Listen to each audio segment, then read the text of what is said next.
বাংলাদেশ খেলাফত মজলিসের আমির মামুনুল হককে নিয়ে সংসদে নিজের মন্তব্য এক পাঞ্চ করেছেন স্পিকার হাফিজ উদ্দিন আহমদ।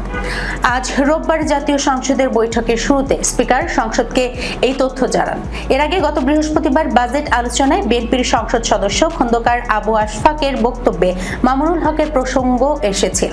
তিনি বলেছিলেন, মাওলানা মামুনুল হক অনেক বড় বড় কথা বলছেন, কিন্তু তিনি যে গাজীপুরে একটি নারী সহ ধরা পড়লেন মুতা বিয়ের নামে, সেটা আসলে কি ছিল? বৃহস্পতিবারই খন্দকার আবু আশফাকের বক্তব্য এক পাঞ্চ করেছিলেন স্পিকার। সেদিন স্পিকার বলেছিলেন, একজন রাজনৈতিক নেতার জীবনের অন্ধকার অংশ এখানে আলোচিত হোক চাই না আমরা।